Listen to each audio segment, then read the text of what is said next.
পেঁয়াজের অস্থির বাজারে লাগাম টানতে এবার মডেল ঘর তৈরি হলো রাজবাড়ীতে। কৃষি বিপণন অধিদপ্তরের তৈরি 50টি মডেল ঘরে সংরক্ষণ করা হয়েছে 15,000 মণ পেঁয়াজ।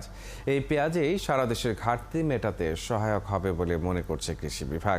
একই সঙ্গে বন্ধ হবে 30 ভাগ পচন আর কমবে আমদানি নির্ভরতা। মেহেদী হাসানের তথ্য ও ছবিতে প্রতিবেদন। কংক্রিটের পিলারের উপর বাঁশ, কাঠ আর টিনের তৈরি এমন ঘরে 15,000 মণ পেঁয়াজ সংরক্ষণ করছেন রাজবাড়ীর পেঁয়াজ চাষিরা। আলো বাতাসের সহজ চলাচলে এই ঘরে পেঁয়াজ ভালো থাকবে সারা বছর।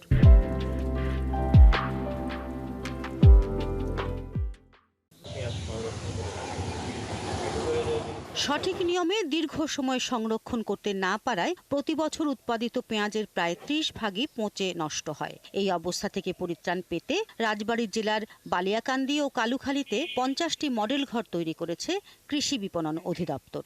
এতে পেঁয়াজ নষ্ট হওয়ার দুশ্চিন্তা থেকে মুক্তি পাচ্ছেন কৃষক। সরকার গোয়ার দোয়াতে আমরা তখন যে 1 বছর রাখিয়ে দিতে পারবো, যে সময় বাজার বেশি হয় সেই সময় লাস্ট সিজনে আমরা বিক্রি করতে পারবো। পেঁয়াজটা পচবে না, সুস্থ থাকবে।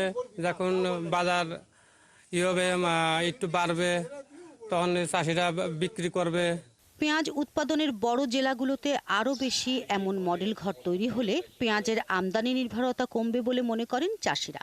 যদি সরকার আমাদের সবারই ঘর দিত তাহলে সেক্ষেত্রে সবাই উপকৃত হতো। প্রত্যেকটা গ্রামে কমপক্ষে 4টা-5টা করে ঘর দেয়, তাইলে পেঁয়াজ সংরক্ষণের দিক দিয়ে মানে আমাদের দেশের পেঁয়াজেই আমাদের ঘাটতি পূরণ হয়ে যাবে।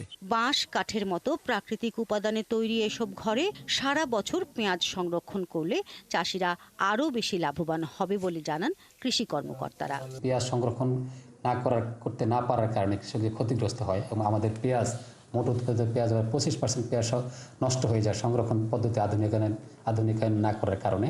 এই সমস্যা থেকে কৃষক মুক্ত হবে এবং তারা ভবিষ্যতে দাম পাবে, কৃষক লাভবান হবে। 6টা এক্সস্টিং ফ্যান দিয়েছে যে পেঁয়াজের যে গরম বাতাসটা সেটা বের করে দেবে, সেক্ষেত্রে পেঁয়াজ 6 থেকে 9 মাস এইখানে সংরক্ষণ করতে পারবে।